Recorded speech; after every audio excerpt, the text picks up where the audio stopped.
We have often related that our Earth, before it became Earth, went through a series of embodiments. First came the Saturn period, the Sun period, the Moon period, and only then our actual Earth period. If we quite briefly look back to the time of ancient Saturn, we remember that of the elements and bodily conditions which we find on the earth today, of the solid or earthy, the fluid or watery, the airy and the fiery, only warmth, fire, was present on ancient Saturn. We have the true picture of the first embodiment of the earth if we realize the following. Saturn had nothing in it of the gaseous, the watery, nor of the earthy constituents.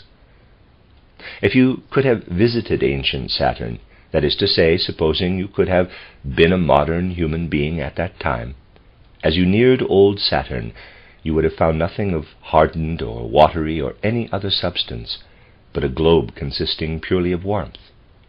You would have gone into a sort of baking oven. You would have felt that you came into a different region of warmth. Thus old Saturn consisted purely of fire or warmth. On the Sun, which was the second embodiment of our Earth, the warmth had already reached such a densification that we can speak of a gaseous or airy condition. The Moon condition showed a watery stage of our substances in its earlier period. And I have already told you how the Sun substance went out of the old Moon, and how then there suddenly came about a powerful densification of all Moon beings. The chief thing for us today is to be clearly conscious that at every later stage of evolution, the earlier must, in a certain way, be recapitulated.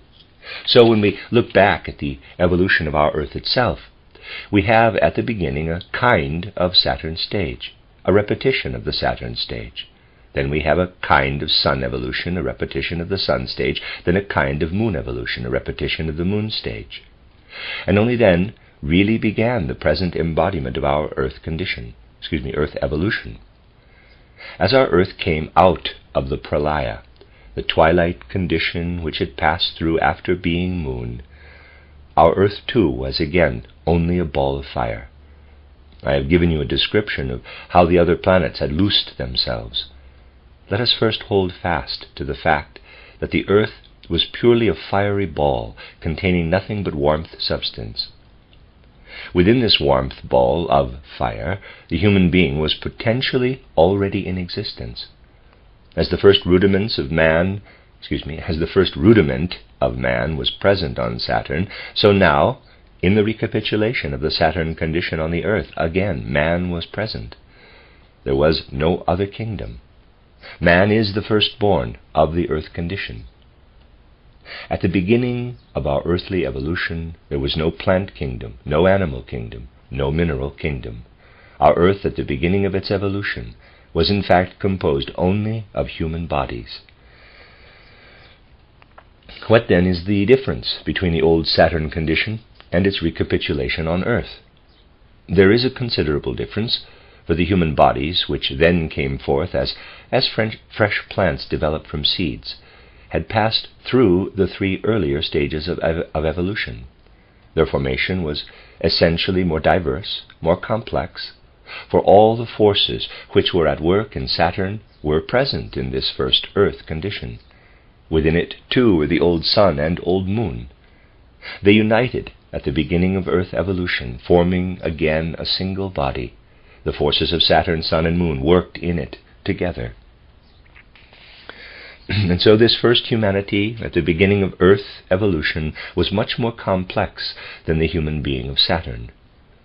In Saturn, all was undifferentiated. Everything then was Saturn man. Now in the newly arisen Earth, Saturn, Sun, and Moon worked together. Man arose in his first rudiments, although these rudiments were very complex. When the Earth emerged and lifted itself, so to speak, out of the darkness of cosmic space, it was a space glowing with inner warmth, and living within it were the first forms of mankind as warmth beings.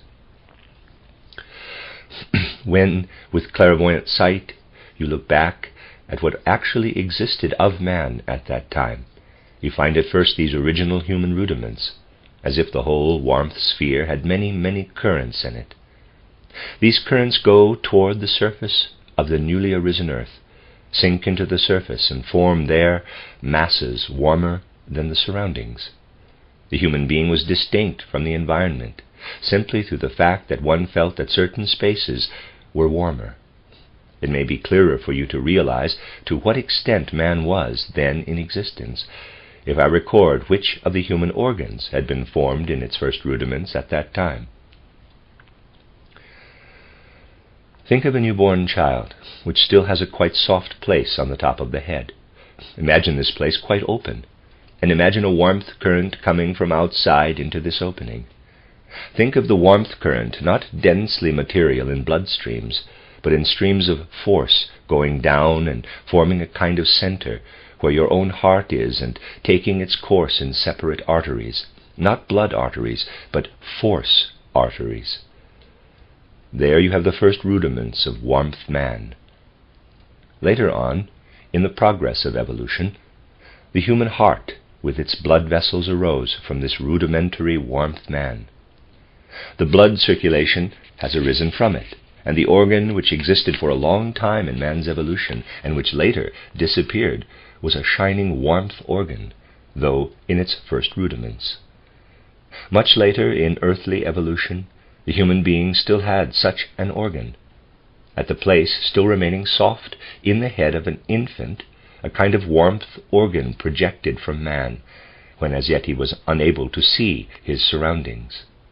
When he was still a sea being, S-E-A, sea being, and could not perceive in our present way, when he still swam about in the sea, he had to know of the temperature conditions, whether he might move toward a certain direction or not. He was made aware by this lantern-like organ whether he might go here or there. Man possessed this organ right into the third epoch, the Lemurian age. I once told you that the legend of the Cyclops, the human being with the one eye, went back to this stage. It was no real eye, and to describe it as an eye is not correct. It was a sort of warmth organ, which indicated the directions which might be taken. So we should have something like a goblet-shaped organ spreading out downward to the first rudiments of the heart, and surrounded by something like prehensile arms, while up above one would have a sort of blood organ. This was the appearance of the organ in the earliest periods. Now, in the course of the evolution of the earth, something very important entered. Matter, substance became differentiated. The homogeneous warmth matter was differentiated in such a way that air matter arose, while a part of the earlier warmth matter remained. And here you must be aware of a law. You must be quite clear about it if you wish to consider these human beginnings in the course of evolution. Wherever the warmth matter densifies to air, then at the same time light arises. Warmth matter is still dark, not permeated by light. But when a portion of the warmth in such a cosmic sphere condenses to gas or air, then a portion of this matter can let light come through. And so it was. Now, we have the earth in the second stage of its evolution.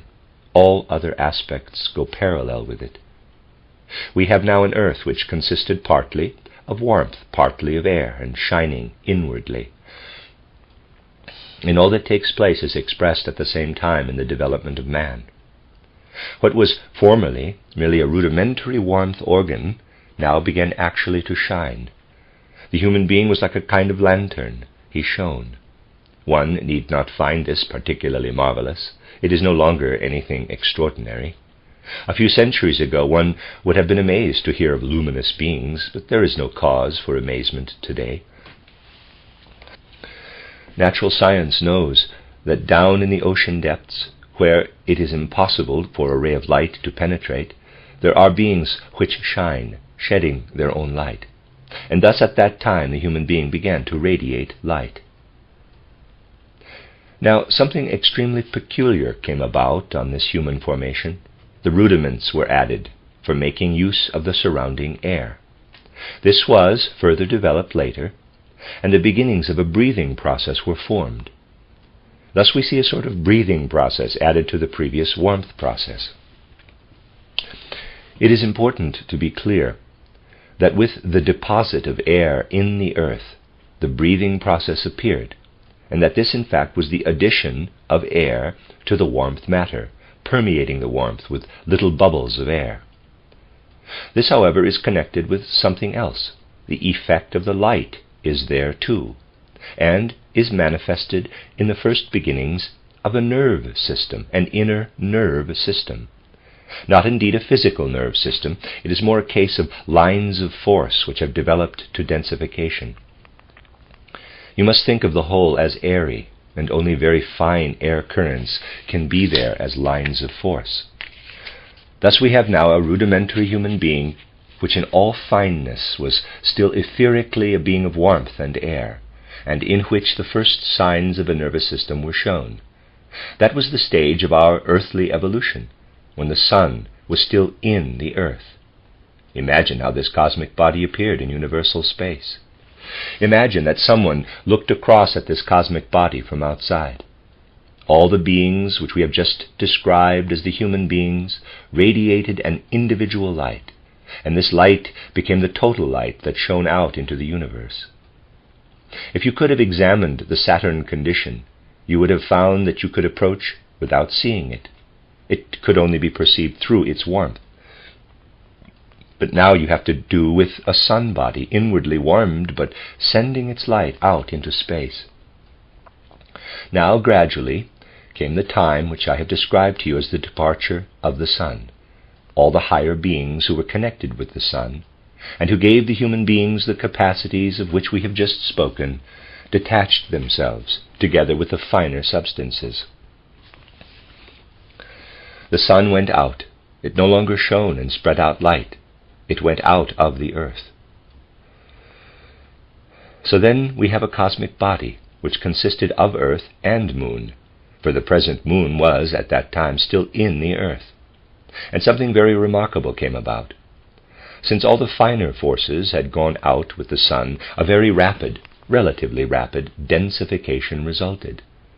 What were earlier only lines of force took on a thicker form, and as the finer substances went away, we see how the gaseous condition condensed to water.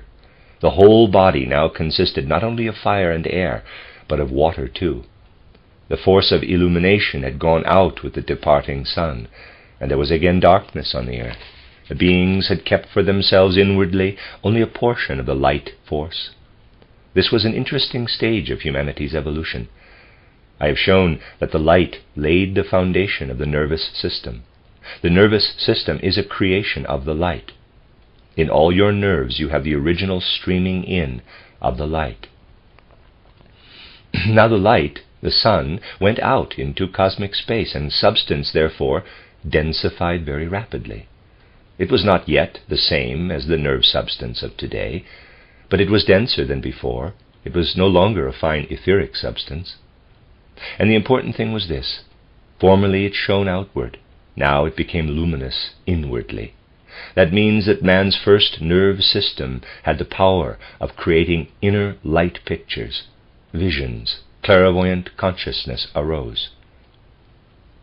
Thus the sun went out of the earth, left the earth without light, but the beings created an inner light. Formerly they had shone out to the light that shone toward them. Now they had lost the power of shining. The earth was no longer sun, but their inner consciousness was illumined as today in sleep you illumine your consciousness with the whole world of dreams. This inner shining consciousness, however, was at that time infinitely more significant, more living. And now we come again to an important matter. Just as light had arisen when the air arose, so now with the densification of air to water, there likewise appeared a counterpart. As air is related to light, so is water related to sound, tone. Sound can of course pass through air. It sets the air vibrating, and in that way it becomes audible. On the earth, however, sound arose, sound as such, side by side with the forming of water. And exactly as the action of light streamed through the air, So now the whole of the water to which the earth had condensed was vibrated through and through by the currents of tone. The earth consisted then of warmth, air, water. The parts of the earth which had become fluid were in particular permeated by sphere harmonies, by tones which streamed into the earth from the universe in every possible harmony. The result of this action of sound in the water element was a very, very important one. You must realize to yourselves that in this original water, this fluid, earthly water, were contained all those substances which exist separately today as metals, minerals, and so on. It is extremely interesting to look back with spiritual vision to this ancient time and see how most varied shapes were formed. Tone created forms in the water. It was a quite amazing period of our Earth's evolution. Something took place then on the grandest scale, similar to what happens when you strew fine sand on a metal plate and stroke the plate with a violin bow. The kladni, sound figures, are formed, and you know, of course, what regularly shaped figures and formations appear. Thus the in-streaming music from cosmic space gives rise to most manifold forms and figures, and the substances dissolved in the water, which were themselves watery, they listened to the cosmic music and arranged themselves in conformity to it. The most important formation of the dance of the substances to cosmic music is albumin, protoplasm, the foundation of all living growth. Materialists may think, as they will, of the mechanical construction of albumin from oxygen, nitrogen, carbon, and so on. The original protoplasm was formed of cosmic substance that had been formed from the harmonies of cosmic music. And thus the substances in the living were organized according to the world music. The albuminous substance, protoplasm, now surrounded and entered into the fine structures, penetrating everything. The water congealed to albumin according to cosmic tone took its course along the lines which I described as lines of warmth, and gradually passed over into blood formation. The congealed water established itself as albumin in the lines of the nerves, and in the first place the albumin formed a kind of sheath, cartilaginous gluten, one might say, as a protection from outside. All this actually took form from the dance of substances to the music of the spheres. This was all in existence before there was a single cell. The cell is not the origin of the organism, but what I have just described. The origin of the organism is spirit, first existing as warmth, then indicated more in lines of force. Then, what arose from the sphere harmonies through the arrangement of substances, depositing itself in these lines of force, and only relatively later, as the final formation, the cell arose. The cell, as the last excretion, had to be born from a living creature. Organisms have never formed themselves out of cells, but the cell has just as, organisms have never formed themselves out of cells, but the cell has first formed itself from the living.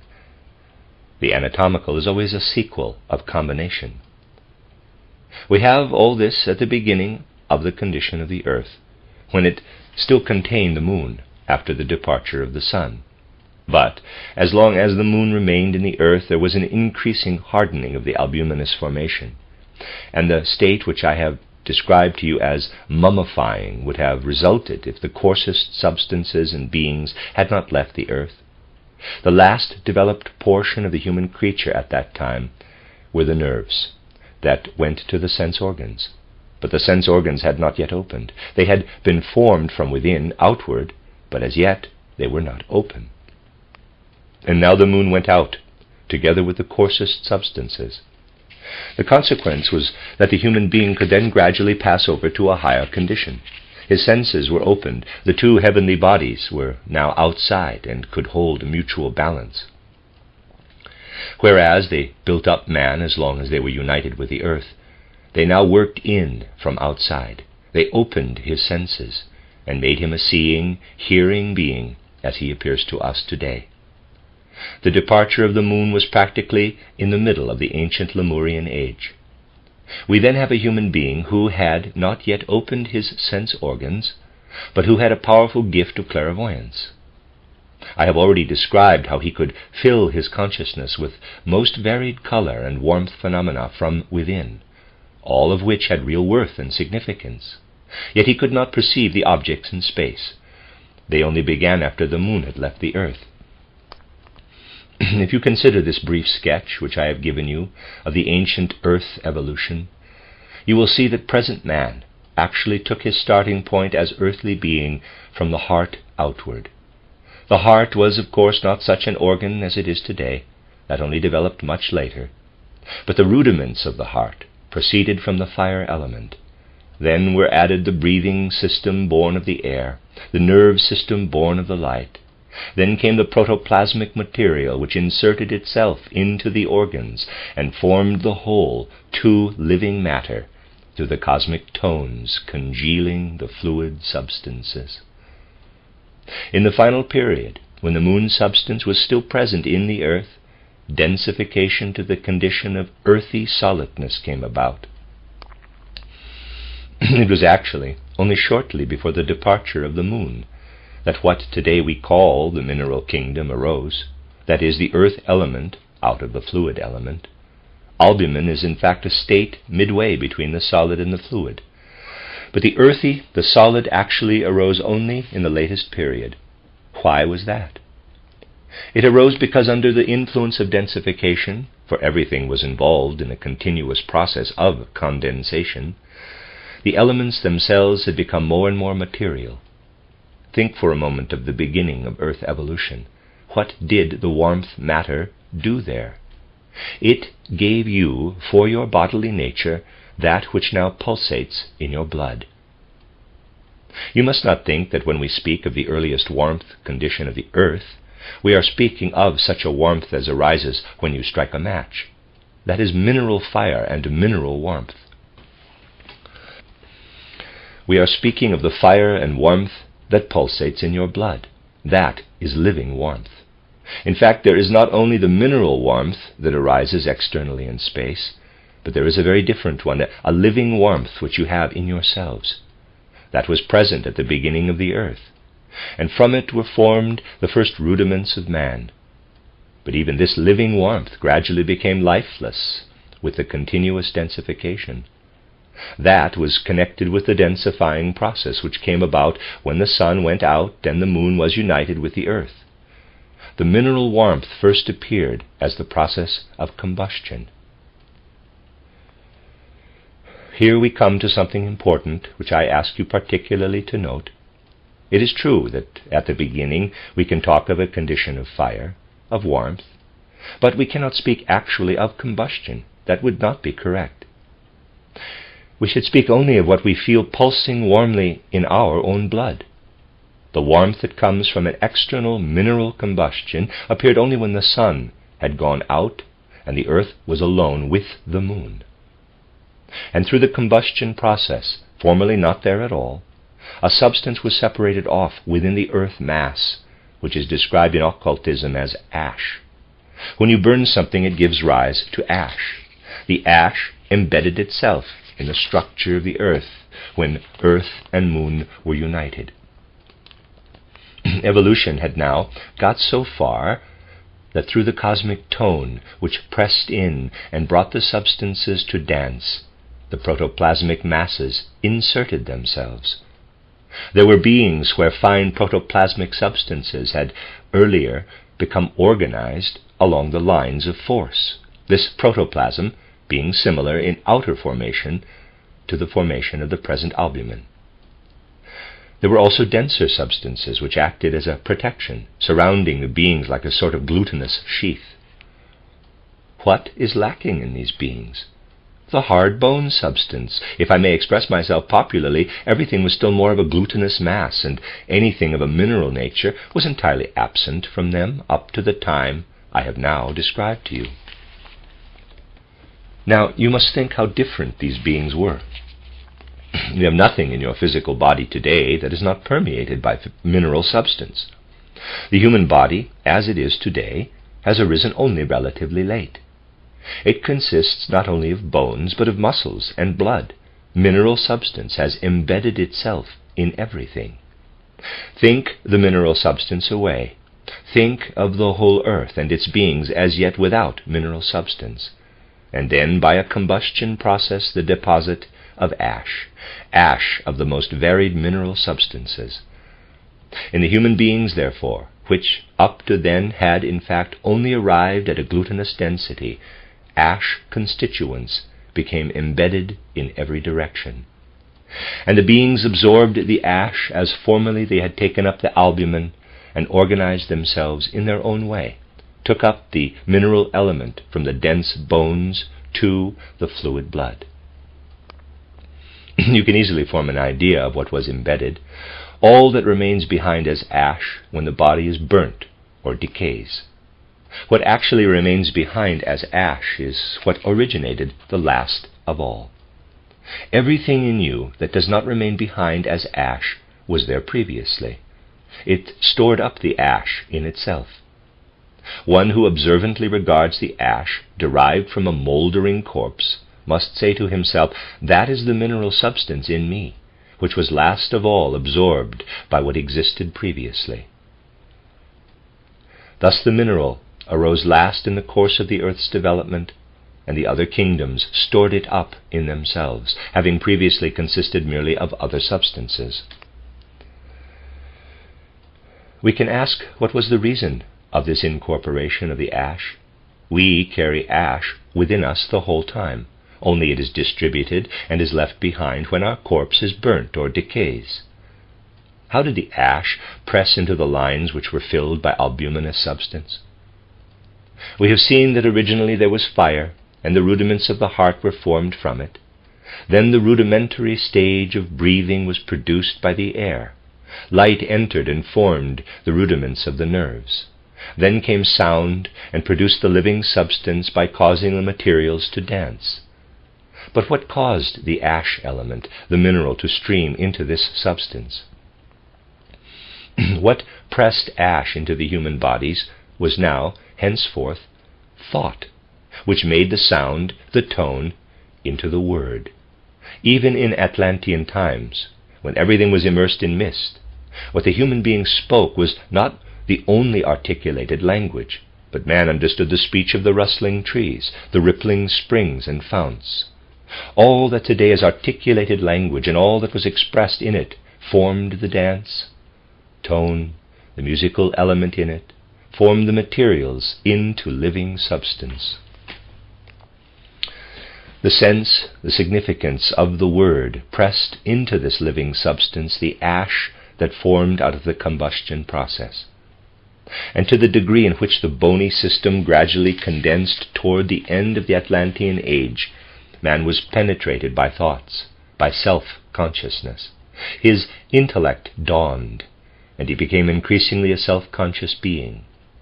The things that exist in us are created from outside. First, the rudiments which develop into the human heart. Second, our nervous system with the rudiments of breathing. Third, the glandular organs arising out of the living. Fourth, the bony structure permeated by ash.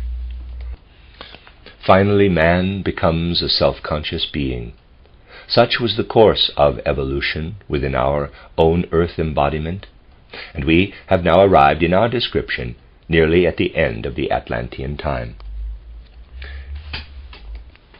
If you compare this with our earlier studies, you will see that what is active last was always there first, for that which pressed into matter as word was there for the first of all.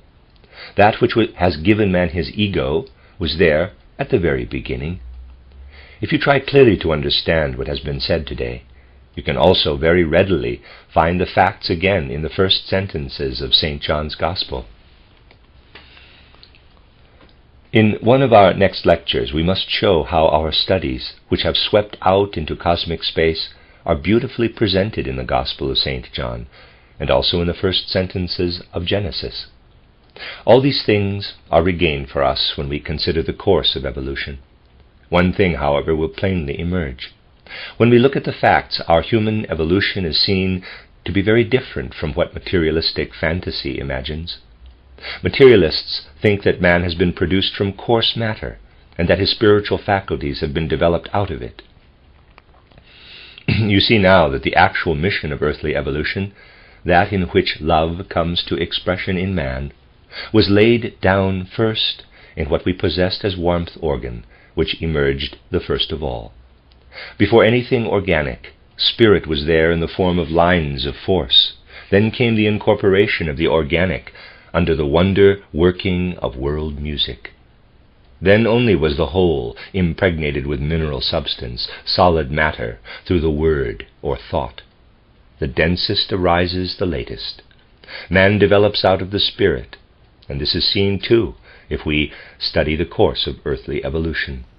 Man has his origin and primal state, as every genuine study of the universe has always shown, not in matter, but in spirit.